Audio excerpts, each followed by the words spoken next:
Gary की feelings जागने लगती हैं। और सबसे अजीब बात यह थी कि सूजी भी उसी को देख रही थी।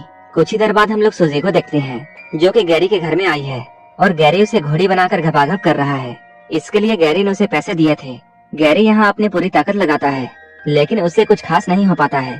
अपने मिशन में नाकाम होने के बाद गैरी सूजी से बातें करता है। गैरी उससे पूछता है तुम्हें मेरे साथ कैसा लगा। सूजी पहले तो उसका मजाक उड़ाती है लेकिन वो बाद में कहती है मैंने एक दवा के बारे में सुना है जो कि बूढ़ों को भी जवान बना देती है और वो दवा हमारे शहर में भी अवेलेबल है, लेकिन वो दवा कहाँ मिलती है ये मुझे नहीं पता है। सूजी की बात सुनकर गैरी सोच में पड़ जाता है और अब गैरी को हर हाल में वो दवा चाहिए थी। कुछ दिनों बाद एक नई बिल्डिंग में एक मॉडल का फोटोशूट हो रहा था। गैरी भी यहाँ पहुँचकर उस मॉडल की फोटो क्लिक करता है। ये नई मॉडल देखने में बहुत खूबसूरत थी। इस कमसीन खूबसूरत लड़की को देखकर गैरी के मुंह में पानी आने लगता है। तभी मॉडल का मैनेजर यहाँ आता है और वो इन लोगों को फोटो लेने से रोकता है क्योंकि मॉडल को इस वक्त मेकअप करना था। उसकी बात मानकर सारे फोटोग्राफर्स रुक जाते हैं और मेकअप मैन मॉडल का मेकअप करने लगता है।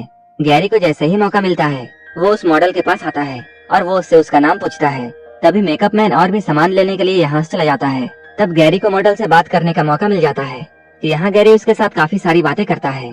बातों ही बातों में गैरी उसके क्लोज आने की कोशिश करता है। तब मॉडल उससे कहती है मेरा रेट बहुत हाई है और मैं सिर्फ अमीर लोगों को ही छूने देती हूँ जिनके पास गाड़ियाँ और बंगले होते हैं। तुम तो काफी गरीब इंसान दिखते हो, साथ ही साथ तुम बूढ़े भी हो। उसकी बातों को सुनकर गैरी को बहुत गुस्सा आता है और वो गुस्से में आकर उसका गला दबाने लगता है। तभी मेकअप मैन यहाँ आ जाता है और वो मॉडल को बचाता है। तभी मॉडल का मैनेजर भी यहाँ आ जाता है और ये लोग मिलकर गैरी को बहुत मारते हैं। गैरी की धुलाई करने के बाद ये लोग गैरी को यहाँ से निकाल देते हैं। इतने बुरे तरीके से मार खाने के बाद गैरी अब और भी गुस्सा हो जाता है और अब वो उस मैनेजर को मारना चाहता था, लेकिन वो अकेले इस काम को नहीं कर सकता था क्योंकि उसके शरीर में अब उतनी जान नहीं थी और वो बूढ़ा हो चुका था। वो गुस्से में शहर में इधर उधर घूमने लगता है। इधर उधर घूमते हुए उसकी नजर एक दवा खाने पर पड़ती है। इस मेडिकल स्टोर को देखकर उसे सूजी की बातें याद आती हैं।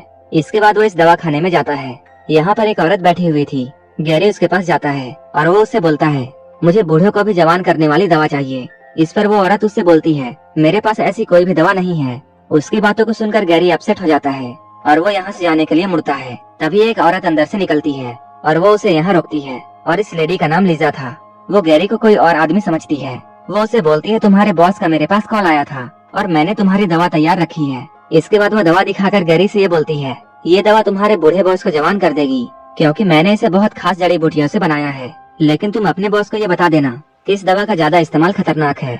अगर उसने इसका ओवरडोज लिया तब उसकी मौत भी हो सकती है। गैरी यहाँ लीजा की बातों को सुनकर समझ जाता है लीजा उसे कोई और आदमी समझ रही है, इसलिए वो चुपचाप उसकी सारी बातों को सुनता है। लेकिन वो इस दवा को चाहता था, इसलिए वो चुपचाप इस दवा को लेकर अपने घर में आ जाता है। जब वो अपने घर में बिस्तर में लेटा हुआ था तब उसे सूजी की बातें याद आती हैं।